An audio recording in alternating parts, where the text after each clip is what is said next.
thank you for inviting us here today, and welcome to our presentation.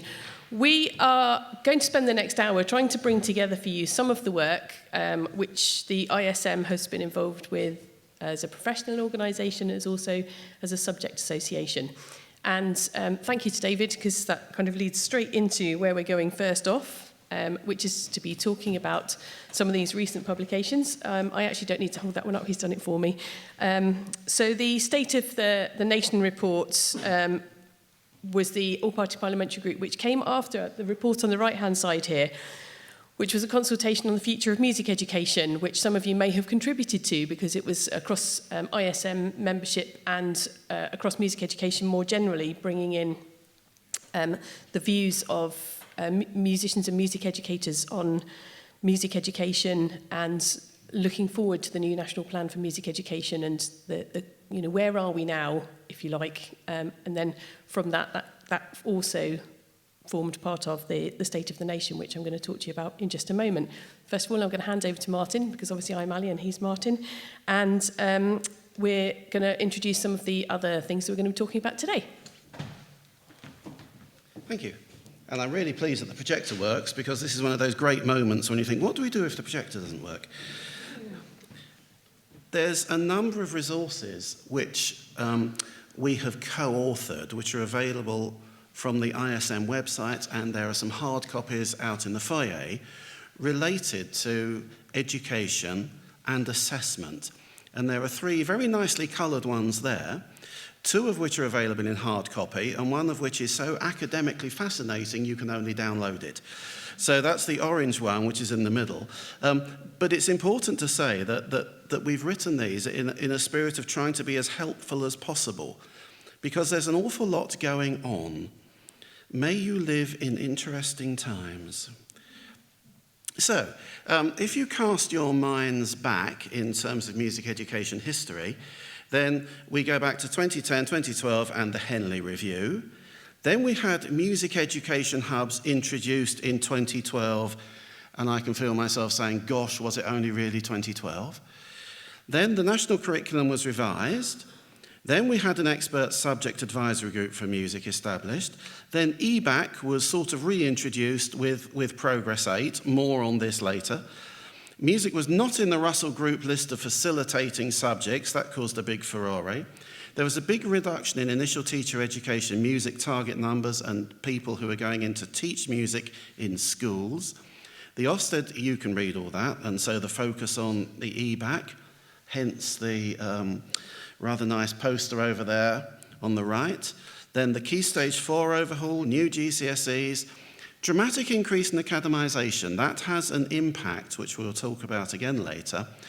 And further fragmentation following the introduction of music education hubs. And again, more on this later. And the really interesting bits are to do with the DfE and the Minister, or Minster, as we've managed to write here, which is quite interesting, failing to accept the negative impact on music due to the EBAC. But there's some real issues with that. So let's try and unpick some of those. It's really important, and Darren Henley noted it, that music in the secondary school and the primary school on a day-to-day basis feeds into all sorts of other things. And this phrase here in bold, I don't need to read it to you, but the last bit, the bits that worry us, is about whether it will wither away in schools. And this is a really, really worrying thing for us to be thinking about.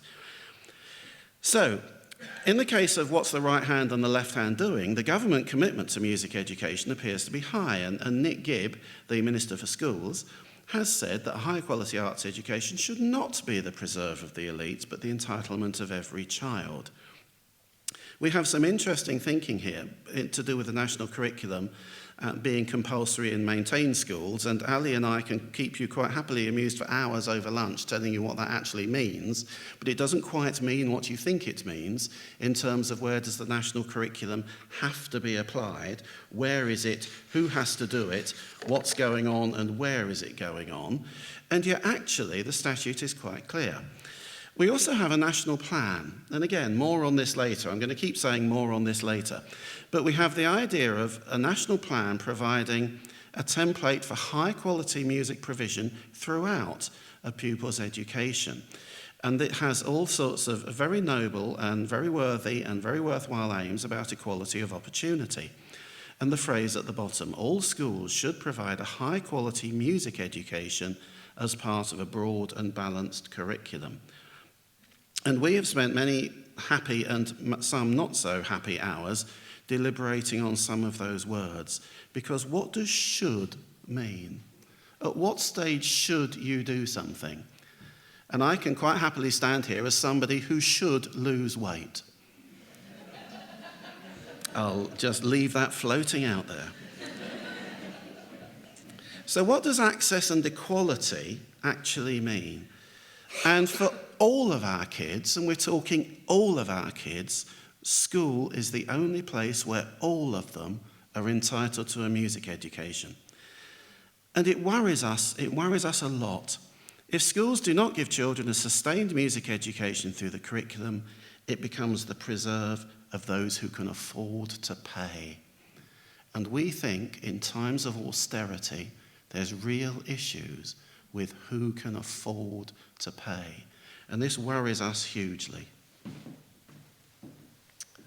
But there is some good news on the horizon in some way, that there's no longer widespread denial that some of the policies have actually had a negative impact. So although it's kind of recognised they're not doing anything about it just yet, but still, let's have a look. So Ofsted, that's our inspectorate.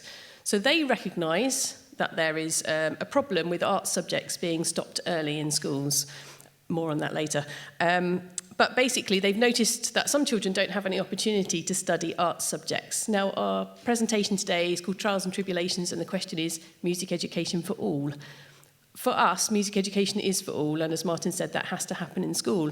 So it's really good that Ofsted are noticing this. Their angle is that it's about social mobility, that if you can't afford to pay or you come from a background where music isn't valued, if you don't have it in school, where are you going to have it? And that's the same across art subjects. And as they say, it disproportionately affects people from low-income backgrounds. So Ofsted know there's a problem.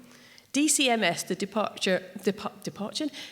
Department of Culture, Media and Sport, also know there's problems with the EBAC, the English Baccalaureate, which, in case you're not aware, is a performance measure by which schools are measured, not by which pupils are measured, although pupils are pushed down the line when they have to take it.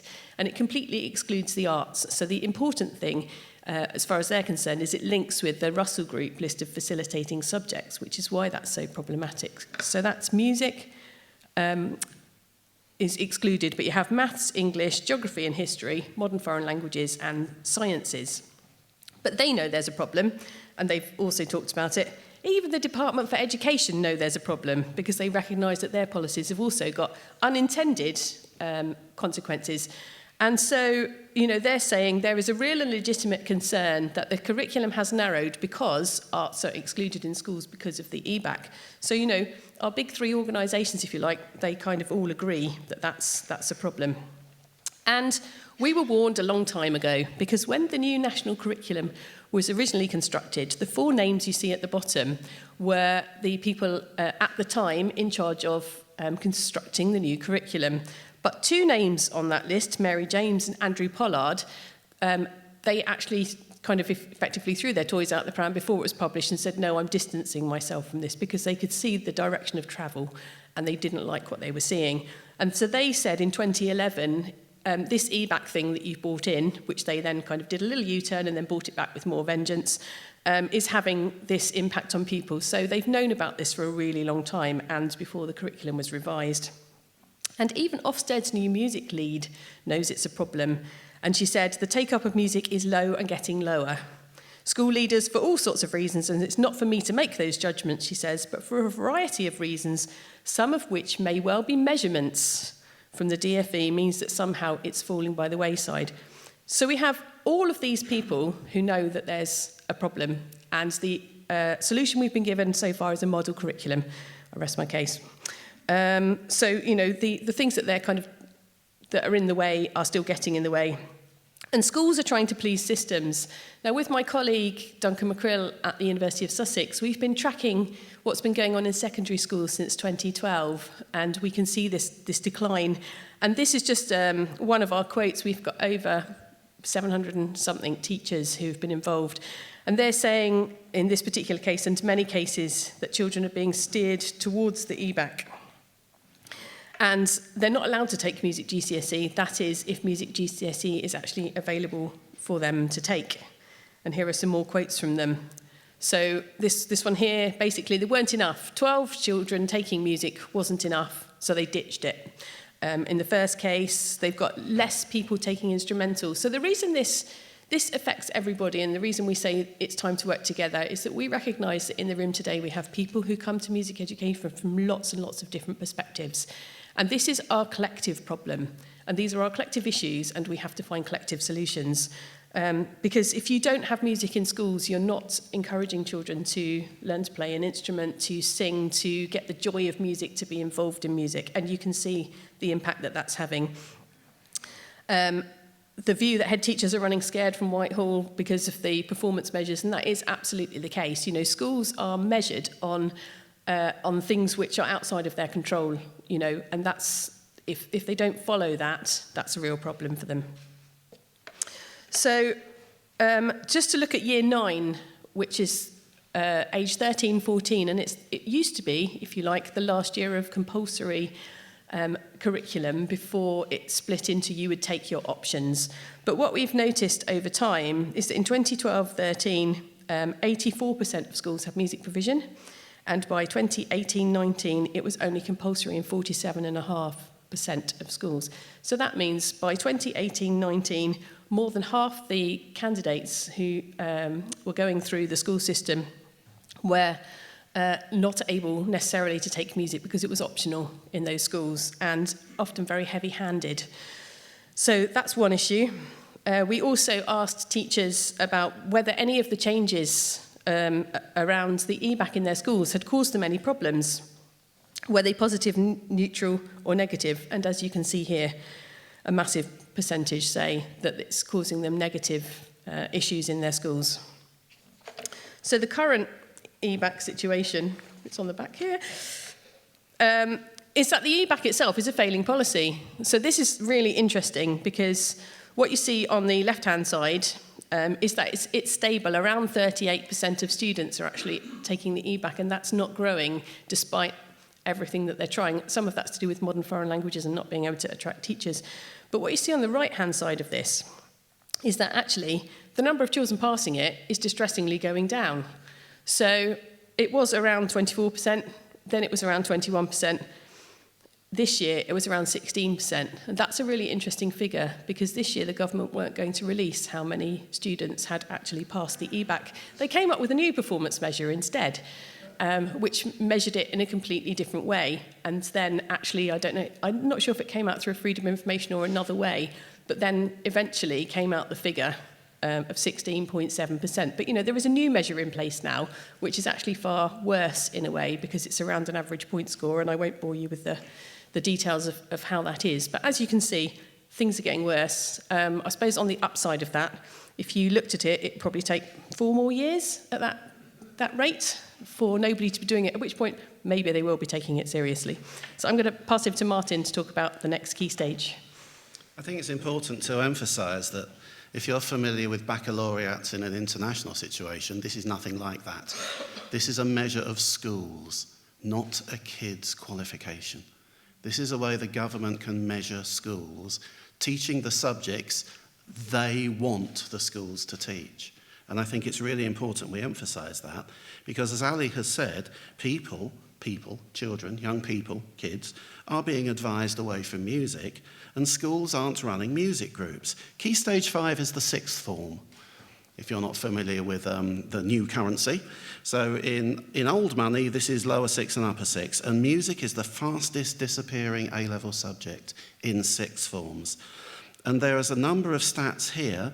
Notice that the drop of over 38% since 2010, and in 2018 entries, there were just 5,440.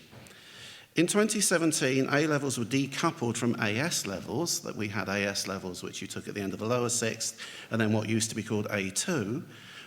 It's now back to how it was a few years ago, so it's a 2-year qualification, and Edexcel have announced they're dropping AS level music, so music goes back to being a 2-year suite, which has a slight issue because there was a sort of take-up in lower six of AS level. But also important to note is music tech A-level is also falling. And Alice Sussex research shows the number of centres offering A-level music fell by 31.7%, with a 10.6% drop in students. So it's not just music traditional or classical, even though it isn't classical, it's also music tech. We've also been crunching the numbers here at Birmingham City University. And I don't need to explain this graph to you, do I? It tells its own sad little story of the diminishing numbers of A-level music entries, and you don't need me to add a little trend line or an explanation of what's going on, because it's obvious from there. One of the things that we've been doing here in this university is looking at where do these people come from.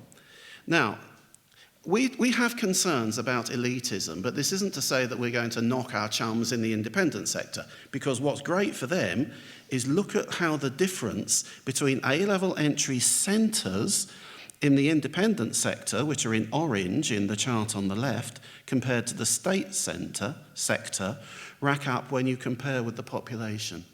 In other words, you're much more likely to do A-level music in an independent school. And we could rephrase that title to you are much more likely to be offered the possibility of doing A-level music in an independent school. Because both of us get an awful lot of unsolicited email, which apart from the usual dross offering to sell us things, are cries of help from music teachers. I had one recently. My school, it said, has introduced 14 as the number of A-level music students, and I can't run it. And I nearly fell off my perch, because in a state school, an A-level group size of 14 is remarkable. And you're being told you can't run it with no, can't do it. These are the sorts of things that are going on. So imagine, as we know, the sort of effects of quite small group sizes in terms of what's going on, that's having an effect. And this is an austerity effect, and it's the effect of what's going on with the EBAC. Because we all know in this room that music learning is a trajectory. You can't just decide at 18 that you're going to be a brilliant performer, never having picked up an instrument in your life, and then amble into an august institution like this and be offered a place. It's a trajectory. You've got to have started some years before. And we're worried about the pipeline and what's going on downstream, or is it upstream, whichever, behind us in the pipeline in terms of the people coming in through the doors of institutions like this. Actually, I'm pleased Alice moved the water, because we did a presentation recently and she managed to fill my laptop up with the water bottle, completely went all over it. And as I've only just got this laptop, I'm quite attached to it. And I saw my hand going like that. Instead of whacking, I picked it up and moved it over to Martin. So I've learnt. Right. There is a view that it's okay if music in school falls away, because, you know, kids can do it outside school. It's not a view I subscribe to. And I think this is just one way to show that music outside school is also perhaps not as healthy as you might think it should be. So this looks at ABRSM graded examinations from the Ofqual data. And what it shows is that in 2012 compared to 2017, there are 42,000 fewer students that took an exam in England in 2017 compared to 2012. Now, there could be lots of reasons for that. And obviously, we've been living through times of austerity, and money might also have something to do with that. There's a 14% drop in students taking grade 5 theory. And you might think, well, you know, that's a very niche qualification, which, you know, it takes you down certain pathways. But it does open up the world for some students, depending on the kinds of pathways that they want to follow. And if you follow that through, that there's a devastating link between the postcode in which you reside and your chances of coming to somewhere like this fine conservatoire. So in 2017, there were 3.5% of students from a cohort of 430 across Conservatoires UK, music students that is, who came to a conservatoire from quintile 1. So what that means is people from what they would consider to be the poorest postcodes. So 3.5% from there. and 39.5% from wealthy postcodes. So along the way, we're losing people. And as Martin was talking about the talent pipeline, that's one aspect of that pipeline, if you like. And it's not all about those musicians. We're talking about here music for everybody, which is why music in school has to be for everybody. I work at the University of Sussex, and I would say that some of the teachers who come in are still recovering from their music education, which is a crying shame, actually, and it's a really difficult starting point, and we need to reverse that. We need to make their experience good so that when they become teachers, primary school teachers, secondary school teachers, then they have felt that love of music and they are able to kind of weave that into the world for the generation of children who are coming through. So to be able to do that, you need a strong workforce, don't you? Well, that's another problem. So this is something else from the data that we've been looking at. And as you can see, there's been a growth in maths teachers over the last 7 years. Well, that's kind of no surprise, but there's been a drop of 1,000 music teachers, which is 13.3%. So this is secondary school music teachers, 1,000 fewer, if you like, secondary school music teachers than there were in 2010. And part of that is because of the numbers of teachers that they've been trying to recruit, and a policy decision that they didn't want so many music teachers. It was around the time the EBAC came in. I'm not sure if there's a causal link there or not, but anyway, so the problem with that is that we have this thing of professional isolation. And I know we have some people in the room today who actually teach in schools as well. But what our Sussex data has shown across this time is that working on your own is becoming more common, and that's not good for anybody. It's not good for the teacher, it's not good for their morale, and it's certainly not good for the kids. Because obviously if you've only got one music teacher or less in a school, so somebody who's only there part-time, the amount that they can offer around the curriculum is also very much diminished. And so you can see here that professional isolation is also increasingly become a problem. And here's the music teacher recruitment targets. And as you can see, well, there you go, 2010, 2011. Look at the size of that compared to what came afterwards. But the other distressing thing is that we can't actually recruit them. So we can't recruit to target. And I'm in this situation at Sussex University, as I know they are at Birmingham, where my music students sit in the lecture theatre next to a physics graduate who's getting £32,000 to train as a physics teacher, sitting next to somebody who's paying £9,500 to train as a music teacher. So, there is some work to be done, I think, on valuing music and kind of evening out some of these things to try and make it an attractive and actually viable proposition, because we do get interest from people who do want to come and train as a primary or secondary school music teacher, but actually the finances just don't stack up for them, and that's part of the reason for the lack of recruitment, I suppose. Some real life stories from our Sussex research about redundancy and people losing jobs, music being cut, the second in department having to teach other subjects. One of the things we asked about on our most recent survey was, are you teaching anything else? And the number of teachers, I think off the top of my head, it was over 60% who were teaching another subject alongside music. And that was everything from hairdressing to car maintenance. So, we're a versatile bunch, it has to be said. And people not being replaced, coming back from maternity leave and finding that things have been cut. So massive, massive changes in school that actually impact on the workforce as well as on the students. So let's think a little bit about music hubs for the moment. I'm very conscious that here in Birmingham, if you simply cross the road and walk about 100 yards, you'll be at the centre of Birmingham Music Hub's administration point. And Birmingham is a very big hub in terms of what goes on. Birmingham is the largest local authority in Europe. I'll just do a plug for where we are at the moment, but it's a big place.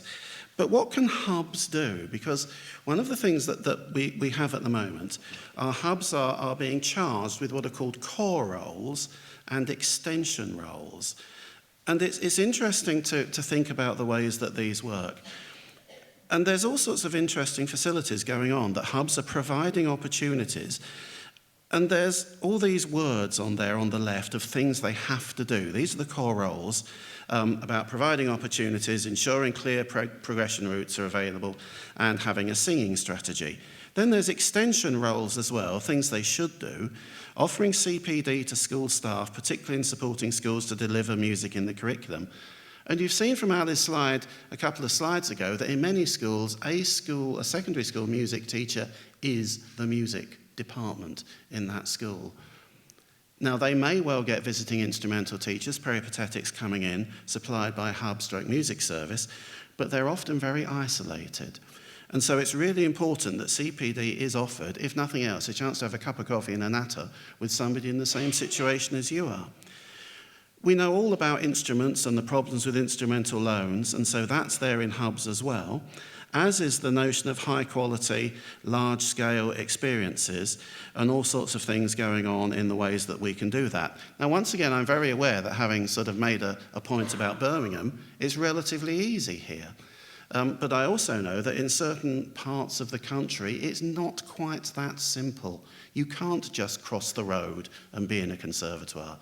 You've got to get on a bus for 2 hours, and the bus only comes on a Tuesday. So how do you deal with all these things in parts of the country which are an issue for doing this? But the place of hubs, what hubs are there to do is to augment and support schools. And that's a really key word, because I don't wish to be overly critical about our government, but as I've told my students on so many occasions, I've given up being apolitical. I'm just going to tell it how I see it.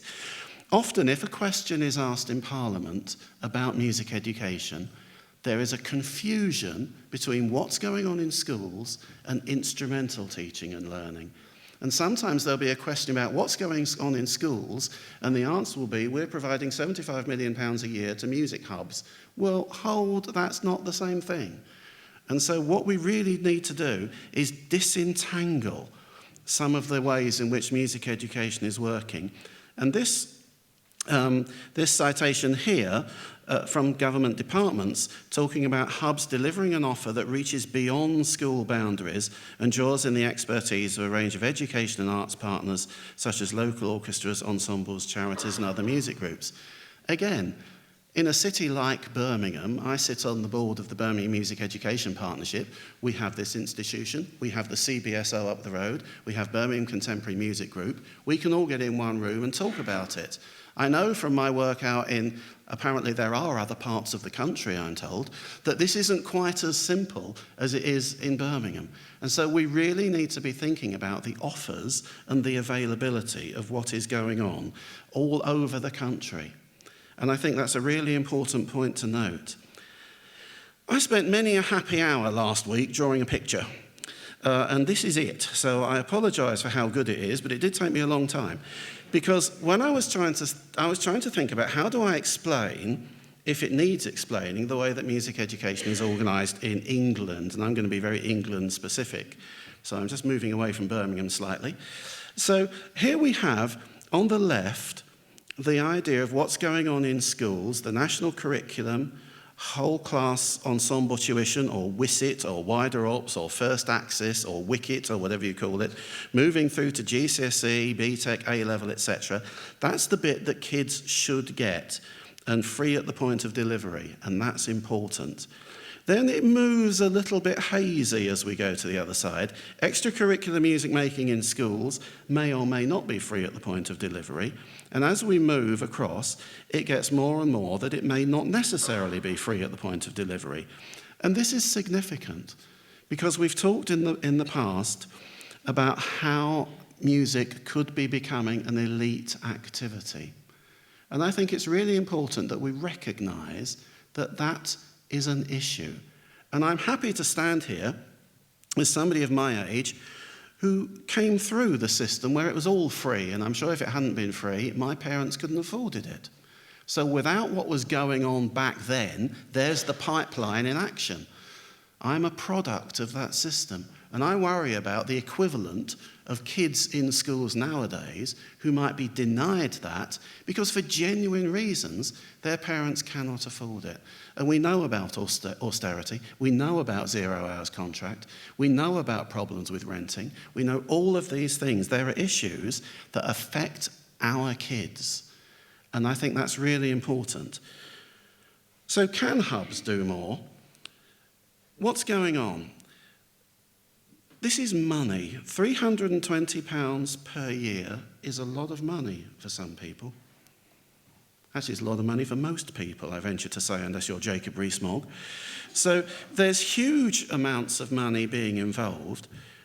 And in some cases, kids doing GCSE music had a discount, as it were, applied because they could have peripatetic lessons, and because it was considered part of their examination work, they could do something. And so all of those things that used to exist, these are gradually vanishing.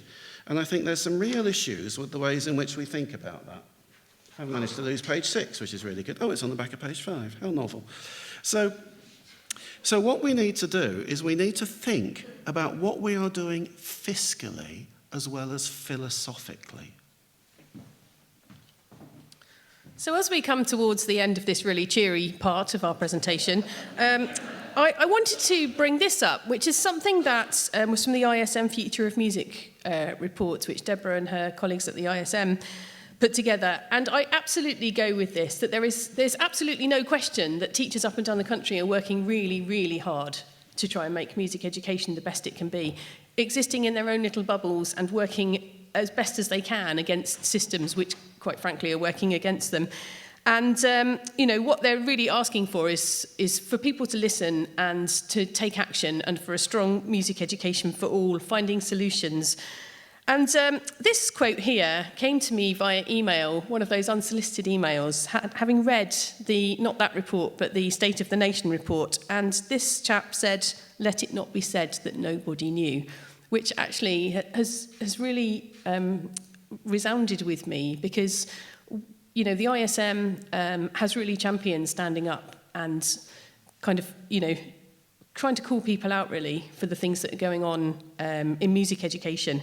And these are a bit bedtime reading, because we'll give you the download links for the reports. But, following the report, there were 15 recommendations, which you can read for yourselves. But they're really, really sensible, I think. I mean, I know I had a hand in writing them, but I think they're great recommendations for trying to take music education forward in really sensible, sometimes very cheap, free, structural things they might need to change, like the EBAC, ways to try and to kind of open up music education for everybody, which is kind of where we're moving on to. So I'm going to hand over to Martin for the next batch of slides, because having cheered you up immensely, what we're going to do now is we're going to present to you some of the work which we've been doing with the support of the ISM, which, if you like, is the kind of flip side to this. And what we're trying to do is build up resources and help for teachers to try and make curriculum, in the broadest sense, as good as it can be.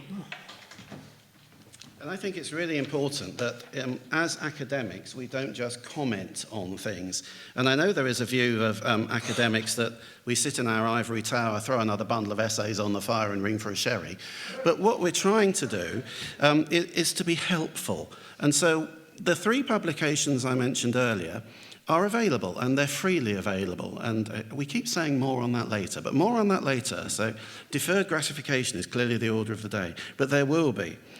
There's all sorts of interesting quotations, which I have a horrible feeling you can't read, and I'm not going to read them to you, but there's bits and pieces in there which are significant in terms of what is going on and what is happening. I will read you the first bit, the top left-hand bit of the orange one, from Amanda Spielman, who's Ofsted Chief Inspector, who said there was a dearth of understanding about curriculum in some schools. We saw curriculum narrowing, especially in upper Key Stage 3, with lessons focusing Key Stage 2, with lessons focusing disproportionately on English and maths. And some secondary schools were significantly shortening Key Stage 3 in order to start GCSEs. And again, in our unsolicited email and our talking to teachers and students on placements, we know that sometimes the final year of the primary school can be a music-free zone. They've done music, we've now got to concentrate on the important subjects. And in the secondary school, doing GCSEs, but not in music, is so important that we start them a year early in year 9. So they stop doing music at the end of year 8, which means that they've lost a third of their possible experience of doing music.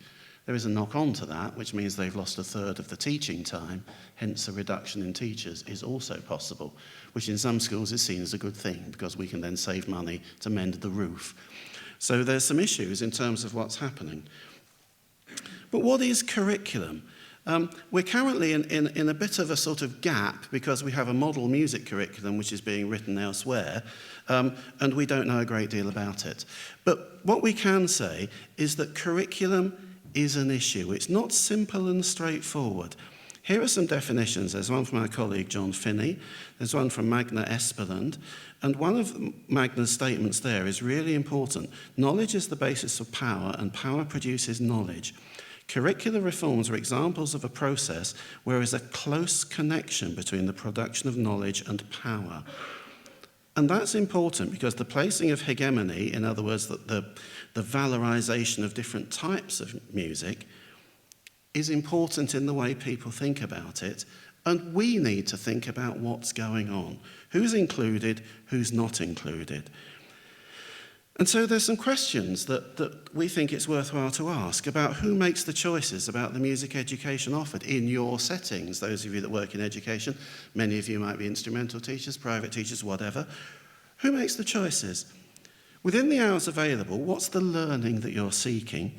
And what decisions guide the choices you make? Then importantly, who do you have to answer to? And who questions your choices? One of the things about curriculum that we've discovered is that often there is very little scrutiny, that sounds a bit Ofsted-y, or looking at curriculum. So it will be very interesting to see what the model curriculum looks like in terms of what's going on. And one of the reasons for this is I think music, we think, lots of us think, music is bound up with identity. There's a cover shamelessly ripped from a book up on the top left. But music and the way that people think about themselves as people and young people think about themselves as people is really bound up together. If a music educator inadvertently goes in and says, I really want you to be, well, let's name names. Michael Gove said Wagner is the best thing and is much better than most sorts of pop music. So if you go into schools and say to a bunch of 14-year-olds, your music is frankly inferior, and you should be listening to my much more rarefied musical taste, then some of the kids shown in this picture are not going to be too happy. And that's an issue for music, because if you go in a maths lesson and say we're doing long division today, they're not going to say that affects my identity and my street culture. And what's going on in my hood doesn't include long division. That's not going to happen. Whereas aspects of music does happen. And we need to think about what do we do about it and how do we address it. Because unless we're Michael Gove and we go in and say mine's better than yours, we're not going to get a very positive reaction from 14-year-olds. And you're very welcome to go and try it out on the streets of Birmingham, should you so wish. But I don't recommend it.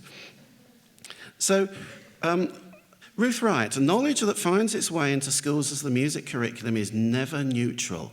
It's the result of ideologically impregnated policy through which it becomes filtered to enhance and preserve the culture and economic interests, blah, blah, blah.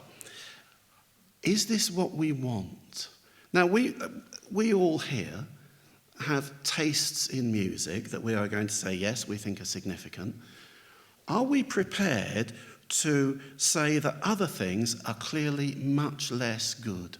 Are we going to have a rerun in popular culture of Brahms versus Wagner? Are we going to do that and say classical music good, pop rock jazz bad? And we're going to say that to our 14-year-olds because that's the implication of deciding on a curriculum. And if you're doing that, if you are long in the tooth enough to have done some education history, you might remember a report called Inquiry 1 that was written in the mid-1960s where the young people surveyed said that music is the most boring, least interesting, and subject from which they are most disengaged in the school curriculum in the mid-1960s.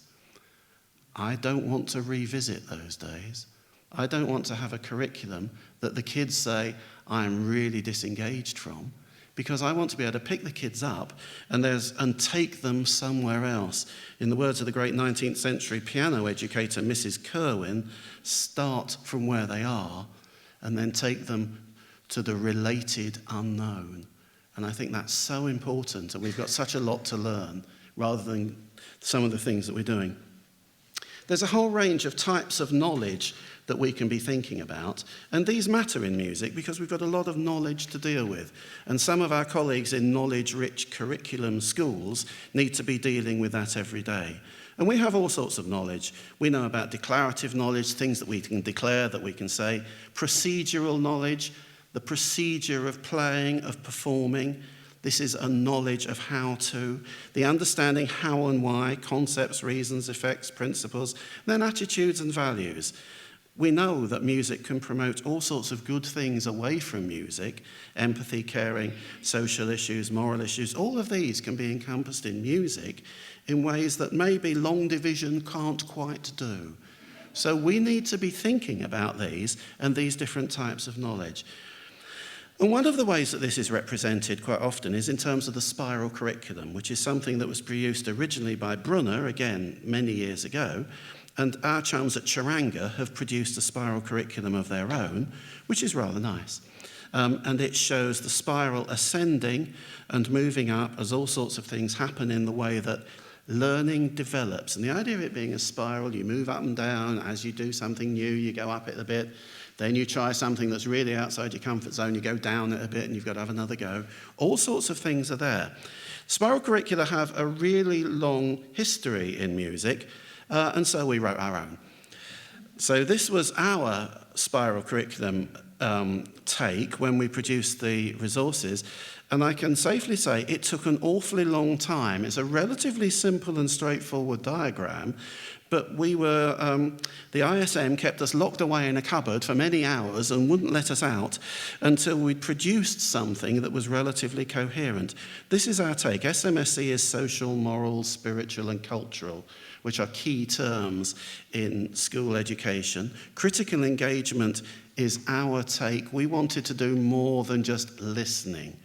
It's not just the classic, I'm a music teacher, I've got a hangover, I'll bang on a CD and you can draw a picture to go with it while I sit in the corner and vomit quietly in a bucket.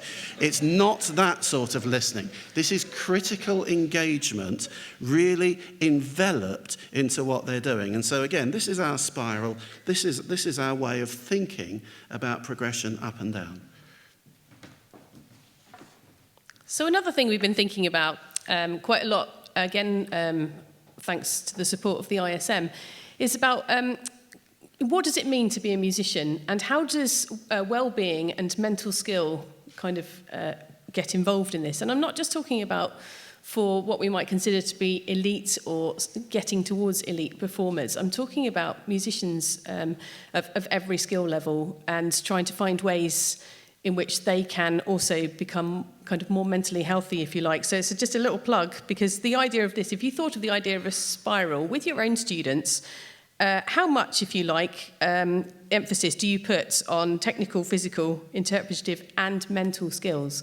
And so we've run some courses. It says Daubney and Daubney because I'm married to a sport and exercise psychologist who's got a lot of interests that I have, and we found we were discussing the same things from two different perspectives. So we've brought our work together. Here's the next plug.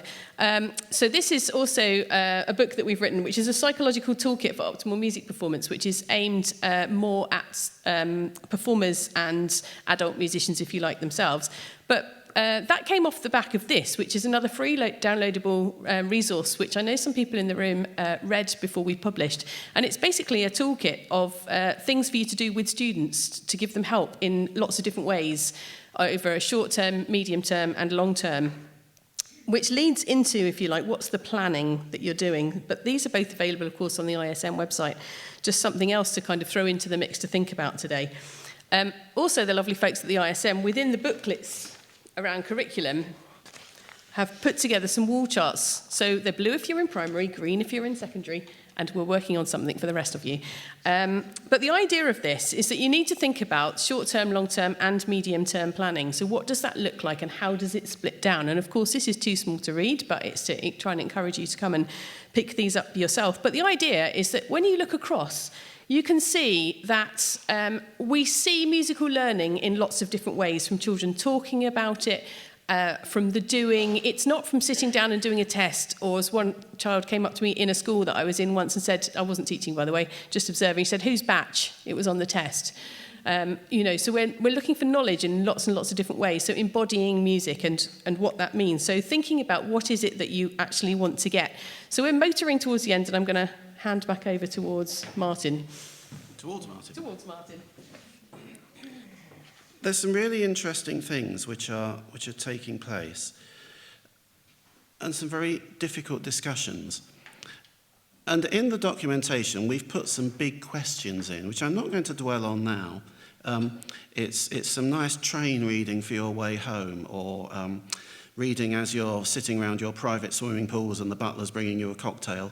You can think about the big questions that we've then.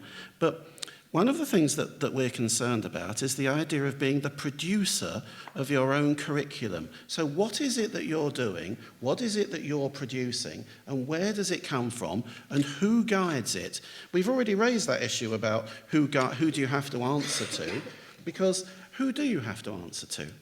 And there's issues with what you're doing and how you're doing it, and importantly, how much time do you have?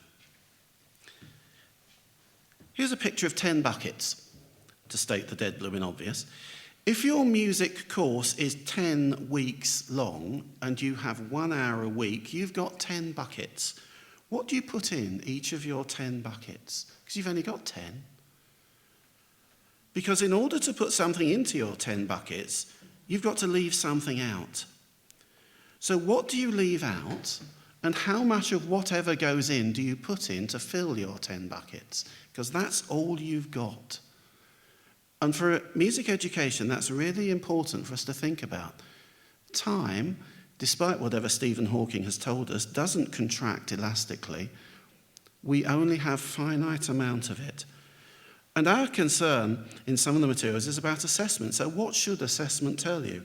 Is it about how much the students have learned? Maybe how good the quality of learning is. What is good learning? What about teaching? What is good teaching? Does it tell you which students have mastered the most? What about which students have made the most progress? Because that's different. A student can make a lot of progress but only mastered a little bit. Other students could do it already before they came in. You might as well leave them out on the field for 10 weeks. They'll still do it much better than other kids. What about how musical it is? Do we think about that terribly often? And so there's all sorts of questions that we want to be thinking about. So progression, do we really understand it? Do we have a clear idea as to what it means? Progression in quality of music, what does that mean? And whose music? And there's a quote from some stuff I wrote with some colleagues about progress and progression not being quite clear in music, because we use the words interchangeably. And sometimes we use progress to mean to get better at something, and sometimes we use it to mean to go from the school orchestra to the area orchestra. We talk about that as progression. So the two are bound up, but we need to think about what each of them means and how they do it. And so there's all sorts of issues that we want to be thinking about in the ways that this happens. So one of the things that we can think about is how complex musical learning is. And if you think I spent many hours drawing the last picture, imagine how long drawing this one took. Because there's a lot that happens in musical learning.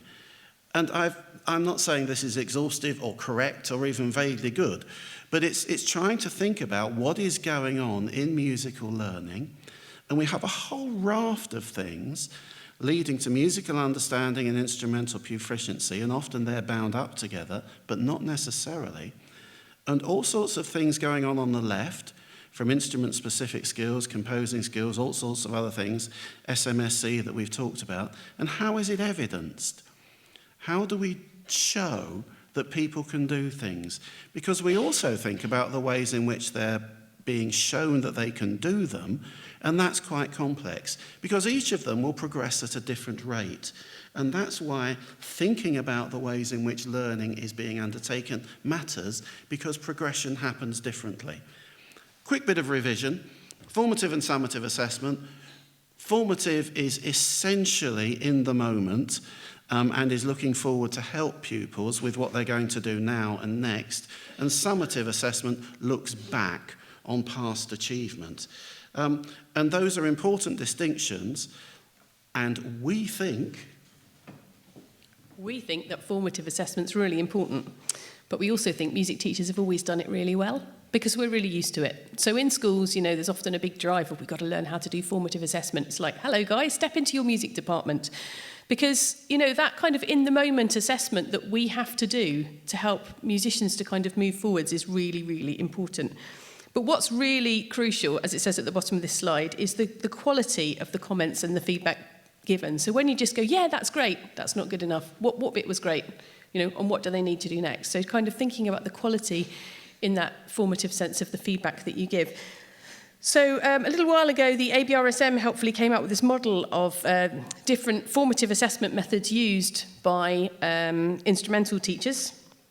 And it breaks down into kind of discussion and conversation and lots of different ways, notebooks, all sorts of things.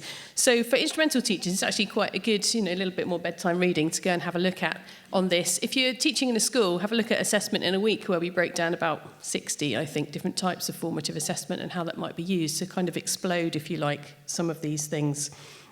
We've got a couple of things in our book on the most recent ones on data, just to help teachers to go and waiver their SLT and go, no, Damien Hines said we don't have to drop it every half term. So that's just some kind of helpful things we've found.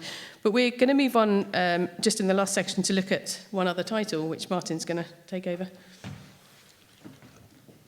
I've sort of pre-dropped this in because it was important that we talk about it, but Ofsted have discovered cultural capital recently, so they'll be looking at cultural capital in schools. I told you what Michael Gove said about Richard Wagner being incomparably more rewarding than the Arctic Monkeys, and I do worry about going to say to kids things like that. And the problem for music education is those of, I was going to say us, but it is us, but a lot of other people have significant reserves of cultural capital. Some people have a very clear hegemonic belief system. In other words, I think this is better. Many children and young people in schools don't buy into it. They simply don't buy into it. And we know that popular forms of music are central in the life of teenagers. And that's really important because we don't want to alienate before we start, do we? Something else they've also discovered recently is character and character education. Again, come into a music department and you'll see how much character and resilience and all of the things they talk about that you have to develop through being a musician. Just goes with the territory. But this from Laura McInerney, she's a journalist. She looked at this list of characters. So what they've done is they've split down, I think it's about 30 things that a child should have a tick list in every year to do. The year 3 one, so that's your kind of 7, 8-year-olds, the first thing on the list is to compose a piece of music, which is great because that's in the national curriculum, and this is a list for outside school, but obviously, they should be doing that anyway. The second one in the list is to attend a Roman banquet. So she says, look at this list, breathe in its middle-class suppositions, and then answer the questions. How is yoga more purposeful than, say, playing computer games? Isn't creating YouTube videos a form of art? And being responsible for picking up 5 siblings from school and getting dinner ready, as some children do, a form of volunteering that would build character? But it doesn't count because you don't wear a scout uniform. But you will see over the next year things coming out around character education as well. It's really important that we think about the work that we've been looking at and present some of the stuff that's going on to you. And one of the ways that we're trying to be very helpful is to think about grading. And we've both seen very complex forms of grading taking place in schools and in music rooms. And we've suggested in our publications a much simpler form, which is a 3-point scale. So in other words, using a 3-point scale, we think of pupils who are not yet able to, or working towards, in old national curriculum terms, able to, working at, and working beyond. And we've asked people to think about the ways in which these work for them and produce very simple and straightforward assessment grids for classroom music. And as Ali said, we're working on things for instrumental music as well at the moment, of thinking about how this can very simply and straightforwardly be done. And all of these, you'll be very pleased to hear, are available in the documentation that we've produced. So that's all you're getting for today. But there's plenty of things for you to go away and read and to download. And of course, we'll be around in the breaks today to answer any questions. But I just really want to come back to that point about what we do is hugely important. You know, we are collectively wearing lots and lots of different hats as musicians. And Stephanie Pitts, in her work of kind of retrospectively looking back at music teachers and what it is that drew people into musical learning, says that basically we are the people that have the opportunity to inspire young people to do what they do. And often when adults look back at their own music education where it was good, it was you guys that are standing there inspiring them, you know, through what you do, through what you model, through how you promote being a musician, and for giving them the opportunity to kind of spread their own wings and discover their own musical identity and to kind of, you know, develop that further. So keep doing what you do. Have a look at the Back for the Future campaign, which is on that thing over there. And maybe send a letter off to your MP about the EBAC if you think it might be a bit of a problem.